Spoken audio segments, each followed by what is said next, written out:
बिस्मिल्लाहिर्रहमानिर्रहीम। अस्सलाम वालेकुम dear students, my name is Zahid Ahmed and you are watching Zahid medical series. दोस्तों, आज जिस टॉपिक पे हम बात करने वाले हैं वो है साइटोप्लाज्म। सेल बायोलॉजी का ये एक बहुत इंपॉर्टेंट टॉपिक है साइटोप्लाज्म। अगर हम स्टूडेंट बात करें साइटोप्लाज्म की, तो साइटोप्लाज्म होता क्या है, इसके बारे में आज हम डिटेल से डिस्कस करेंगे। अगर अब स्टूडेंट बात करें सेल थ्योरी की, हमने सेल थ्योरी की डिस्कस किया था जब सेल की डिस्कवरी के बारे में हमने बात की थी। तो सेल थ्योरी जो कि हमें पता है किसने दी थी, शिवान और श्लेडर ने क्या दिया था, सेल थ्योरी प्रपोज्ड की थी। उन्होंने कहा था कि एक सेल के जो होते हैं वो तीन मेजर कंपोनेंट हो सकते हैं। वो तीन मेजर कंपोनेंट में उन्होंने कहा था, एक जो होता है वो न्यूक्लियस होता है, साइटोप्लाज्म होता है और सेल मेम्ब्रेन होता है। तो क्या होता है, तीन मेजर कंपोनेंट होते थे सेल के। एक होता है न्यूक्लियस, उसके अलावा साइटोप्लाज्म हो सकता है, साइटोप्लाज्म, और क्या होता है, सेल मेम्ब्रेन होता है। तो ये तीन मेजर कंपोनेंट होते हैं एक सेल के according to the cell theory के मुताबिक। तो स्टूडेंट, हम बात करते हैं न्यूक्लियस और साइटोप्लाज्म को क्या कहा जाता है, इनको सेल बॉडी भी कहा जाता है, सेल बॉडी भी कहा जाता है। तो अगर आपसे पूछा जाए कि सेल की बॉडी कौन सी हैं, तो न्यूक्लियस और साइटोप्लाज्म क्या होते हैं, ये असल में सेल की बॉडी कहलाती हैं। तो हमारा आज का टॉपिक जो है वो है सेल साइटोप्लाज्म। तो स्टूडेंट, साइटोप्लाज्म जो होता है, साइटोप्लाज्म क्या है, अगर हम बात करें स्टूडेंट साइटोप्लाज्म की, तो ये पूरी की पूरी बॉडी का स्टोर हाउस कहलाता है। क्या होता है साइटोप्लाज्म, हम कहते हैं it is the store house होता है सेल का। सेल का स्टोर हाउस जो है वो क्या है, हमारा साइटोप्लाज्म होता है, क्योंकि इसके अंदर डिफरेंट टाइप की ऑर्गेनेलिज पाई जाती हैं। हमारी सेल के अंदर जितनी भी ऑर्गेनेलिज होती हैं वो सारी की सारी किसके अंदर होती हैं, साइटोप्लाज्म के अंदर ही पाई जाती हैं। इसी वजह से हम इसको कहते हैं कि ये क्या है, स्टोर हाउस है सेल का।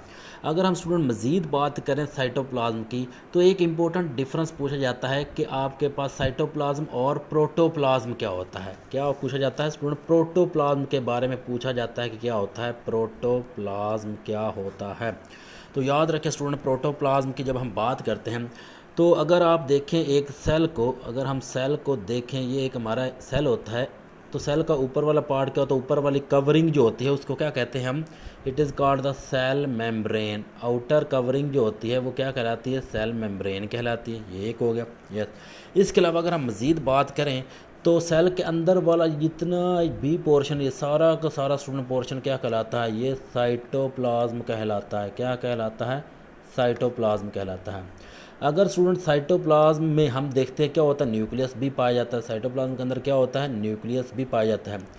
तो अगर आप स्टूडेंट बात करें साइटोप्लाज्म की, तो साइटोप्लाज्म जो होता है स्टूडेंट, ये वाटरी नेचर के अंदर होता है। ये ज़्यादा से ज़्यादा इसके अंदर क्या होता है, वाटर होता है। तकरीबन क्या होता है, 90% इसके अंदर क्या होता है स्टूडेंट्स, वाटर पाया जाता है। और जो पोर्शन स्टूडेंट न्यूक्लियस का वो पोर्शन जो कि वाटरी होता है, जो कि एक एक्वस मीडियम में होता है, जो कि हम कह सकते हैं वाटर पे मुश्तमिल होता है, उस पोर्शन को, न्यूक्लियस के उस पोर्शन को कहते हैं न्यूक्लियोप्लाज्म। क्या कहते हैं भला, न्यूक्लियोप्लाज्म। क्या कहते हैं, न्यूक्लियोप्लाज्म कहा जाता है। तो स्टूडेंट्स, जब हम बात करेंगे न्यूक्लियोप्लाज्म और साइटोप्लाज्म की इकट्ठी, यानी न्यूक्लियस और साइटोप्लाज्म को इकट्ठा हम क्या कहते हैं, these are collectively called protoplasm. क्या कहा जाता है, प्रोटोप्लाज्म, प्लाज्म। तो अगर आपसे पूछा जाए कि प्रोटोप्लाज्म क्या होता है, तो स्टूडेंट्स, साइटोप्लाज्म और न्यूक्लियस यानी दोनों को इकट्ठा जब हम बात करते हैं इनकी, तो हम क्या कहते हैं, दीज आर कॉल्ड प्रोटोप्लाज्म।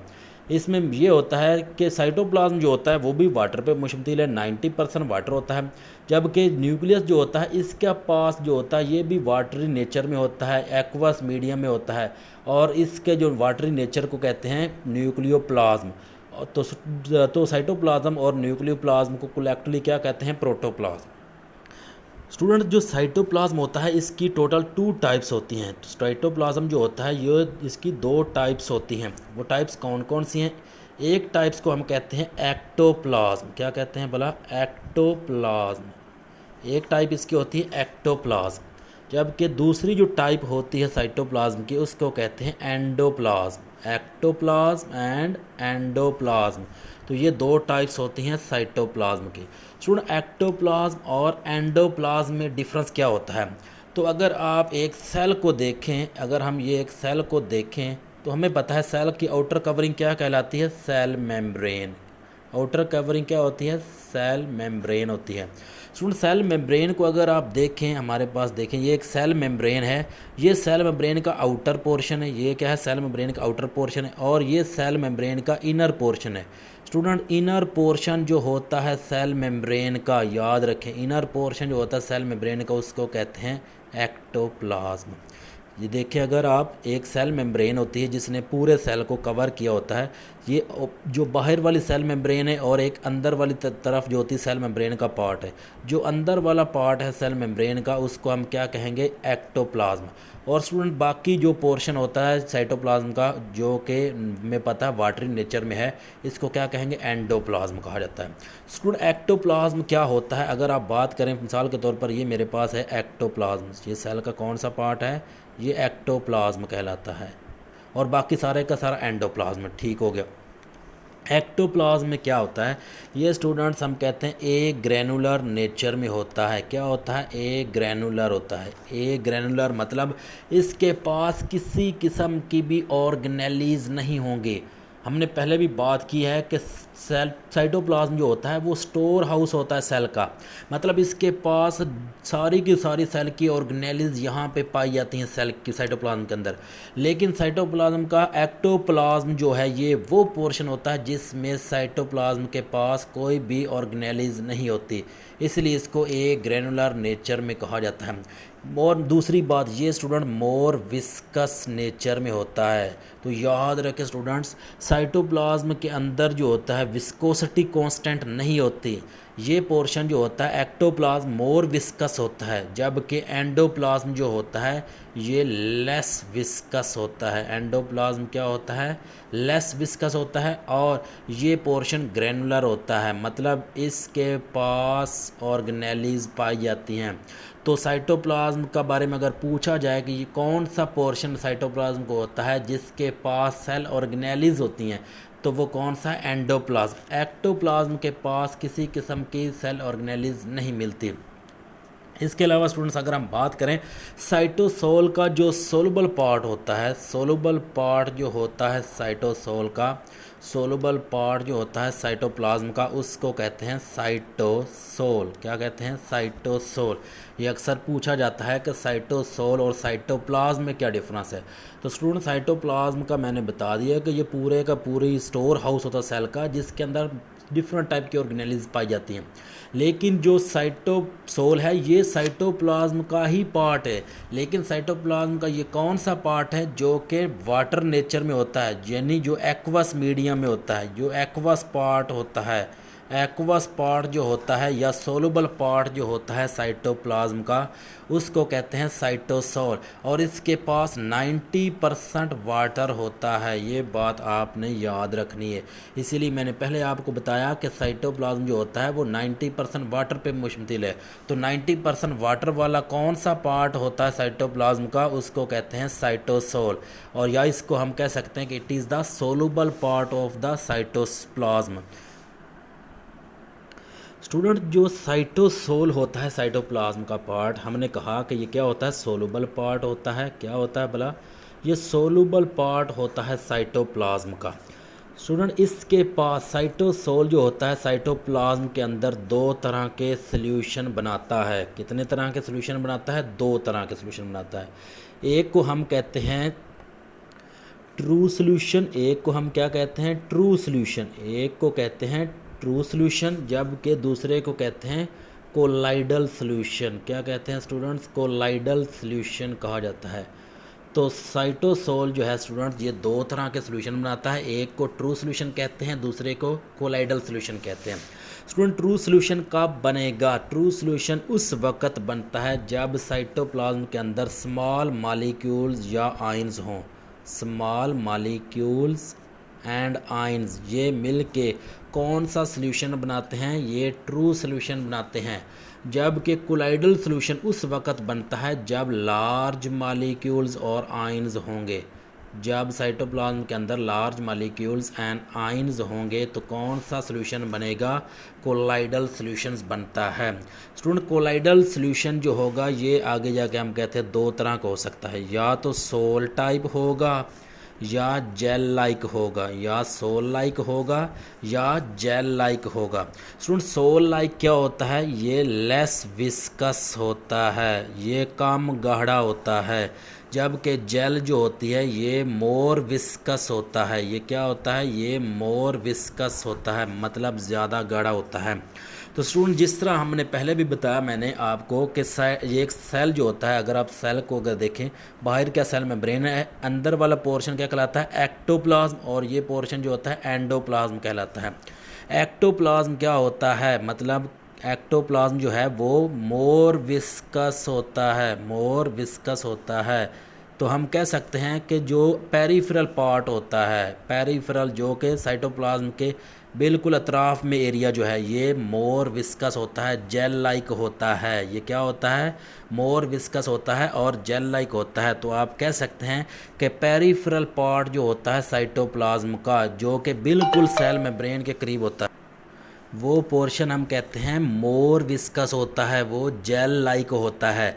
जबकि बाकी के एरिया जो होता है, जिसको मैंने कहा था एंडोप्लाज्म, हमने बात की थी क्या? एंडोप्लाज्म, और हमने कहा था एंडोप्लाज्म लेस विस्कस होता है और ग्रेनुलर नेचर में होता है, मतलब इसके पास ऑर्गेनेल्स पाई जाती हैं। तो आप कह सकते हैं कि जो ग्रेनुलर एरिया होता है एंडोप्लाज्म जिसको हम कहते हैं, वो लेस विस्कस होता है। तो विस्कोसिटी मतलब मोर विस्कस, मोर गाढ़ापन साइटोप्लाज्म कहाँ पे होता है? सेल मेम्ब्रेन के करीब करीब, यहाँ पे अतराफ में जो एरिया होता है, पेरिफेरल एरिया जो होता है वो मोर विस्कस होता है, जबकि बाकी के एरिया जो होता है वो लेस विस्कस होता है, जिसको सोल कहा जाता है। अब अगर हम स्टूडेंट्स फंक्शन की बात करें, साइटोप्लाज्म के फंक्शन की बात करें, तो साइटोप्लाज्म के कुछ मेजर फंक्शंस होते हैं। नंबर 1 अगर हम बात करें फंक्शन ऑफ साइटोप्लाज्म की, तो वो ये होता है कि इसको स्टोर हाउस ऑफ सेल भी कहते हैं। स्टोर हाउस ऑफ सेल अगर पूछा जाए कि which is called the store house of cell, तो साइटोप्लाज्म क्या है? स्टोर हाउस ऑफ सेल है। क्यों स्टोर हाउस ऑफ सेल है? क्योंकि इसके पास डिफरेंट टाइप की सेल ऑर्गेनेलीज पाई जाती हैं, तो इसीलिए हम इसको कहते हैं कि it is the store house of cell है, मतलब इसने डिफरेंट ऑर्गेनेलीज को स्टोर करके रखा हुआ है। इसके अलावा स्टूडेंट सेकंड फंक्शन जो होता है साइटोप्लाज्म का, वो ये है कि इसके अंदर ग्लाइकोलाइसिस जो एक प्रोसेस होता है, ग्लाइकोलाइसिस जो है वो इसके अंदर टेक प्लेस होती है। Cellular respiration, bio energetics topic हम आगे जाके चैप्टर को स्टडी करेंगे, उसमें एक होता है सेलुलर रिस्पायरेशन। सेलुलर रिस्पायरेशन का पहला पार्ट जो होता है उसको ग्लाइकोलाइसिस कहते हैं। ग्लाइकोलाइसिस में क्या होता है स्टूडेंट? ग्लूकोज जो है वो ब्रेक डाउन होकर पायरोविक एसिड में कन्वर्ट हो जाता है। किस में कन्वर्ट होता है? पैरोविक एसिड में। तो हम कहते हैं कि break down of the glucose into pyruvic acid is called glycolysis, और ये किसका पार्ट होता है? सेलुलर रिस्पायरेशन का। ये कहाँ पे होता है? ये साइटोप्लाज्म के अंदर ही होता है। इसके अलावा थर्ड फंक्शन जो इंपॉर्टेंट याद रखें स्टूडेंट्स, ट्रांसलेशन का पार्ट जो होता है, ट्रांसलेशन जो होती है वो कहाँ पे होती है? साइटोप्लाज्म के अंदर। कहाँ पे होती है स्टूडेंट? साइटोप्लाज्म के अंदर। अगर हम स्टूडेंट बात करें इसमें प्रोटीन फॉर्मेशन में, ट्रांसलेशन में क्या होता है हमारे पास स्टूडेंट्स? प्रोटीन फॉर्मेशन होती है। तो याद रखें स्टूडेंट्स, अगर पूछा जाए कि प्रोटीन फॉर्मेशन कहाँ पे हो रही है, तो साइटोप्लाज्म के अंदर किस जगह पे? राइबोसोम के पास, क्योंकि हमें पता है साइटोप्लाज्म के पास क्या होती हैं? राइबोसोम भी पाए जाते हैं साइटोप्लाज्म के अंदर। तो राइबोसोम में क्या होता है स्टूडेंट्स? प्रोटीन फॉर्मेशन होती है, जिसको हम ट्रांसलेशन कहते हैं। तो ये भी एक हमारे पास साइटोप्लाज्म के अंदर ही फंक्शन टेक प्लेस हो रहा होता है। इंपॉर्टेंट एक बात स्टूडेंट्स जो मैं बताना भूल गया, वो ये है कि साइटोप्लाज्म के अंदर स्टूडेंट, साइटोप्लाज्म के अंदर डिफरेंट टाइप के स्ट्रक्चर पाए जाते हैं, जिनको हम क्या कहते हैं? Cytoplasmic structure. क्या कहते हैं भला? साइटोप्लाज्मिक स्ट्रक्चर कहा जाता है। Cytoplasmic structure student, cytoplasmic structure जो होते हैं वो दो तरह के हो सकते हैं, लिविंग हो सकते हैं या नॉन लिविंग हो सकते हैं। कौन कौन से हो सकते हैं? लिविंग हो सकते हैं या फिर नॉन लिविंग हो सकते हैं, या फिर हमारे पास नॉन लिविंग कहा जाता है, दूसरे पार्ट को क्या कहते हैं, नॉन लिविंग। तो साइटोप्लाज्मिक स्ट्रक्चर जो साइटोप्लाज्म के अंदर होती हैं वो दो तरह की हैं, या तो लिविंग होंगी और दूसरी नॉन लिविंग होती हैं। स्टूडेंट लिविंग जो स्ट्रक्चर होती हैं उसमें सारे के सारे सेल के अंदर जो ऑर्गेनेलीज होती हैं वो सारे की सारी क्या होती हैं, वो लिविंग साइटोप्लाज्मिक स्ट्रक्चर कहलाती हैं। और जितनी भी ऑर्गेनेलीज है, माइटोकॉन्ड्रिया है, राइबोसोम है, न्यूक्लियस है हमारे पास, वो सारे के सारे क्या कहलाते हैं, हम उनको कहते हैं living part of the cytoplasmic structure, जो कि साइटोप्लाज्म के अंदर होता है। दूसरा था नॉन लिविंग। नॉन लिविंग में स्टूडेंट्स जो होता है इसमें हम कह सकते हैं जो है स्टोरेज प्रोडक्ट्स आते हैं। क्या आता है इसमें, स्ट्रक्चर आते हैं जो कि स्टोरेज हुई होती हैं। इनको इनक्लूयंस भी कहते हैं। क्या कहते हैं, इनक्लूयंस भी कहते हैं, इनक्लूयंस भी कहते हैं। इनक्लूयंस क्या होती हैं, जो कि चीज़ें स्टोर होती हैं किसके अंदर, साइटोप्लाज्म के अंदर, और ये नॉन लिविंग होती हैं। स्टोर कौन कौन सी हो सकती हैं, मिसाल के तौर पर अगर आप देखें तो कार्बोहाइड्रेट भी स्टोर हो सकता है, इसके अलावा लिपिड्स वगैरह की स्टोरेज होती है। तो ये सारे के साथ स्टोरेज क्या है, इनक्लूयंस होती हैं, और ये हमारे पास नॉन लिविंग साइटोप्लाज्मिक स्ट्रक्चर होती हैं। तो स्टूडेंट ये हमारे पास लेक्चर था आज का साइटोप्लाज्म का। आई होप कि आपको समझ आ गया होगा।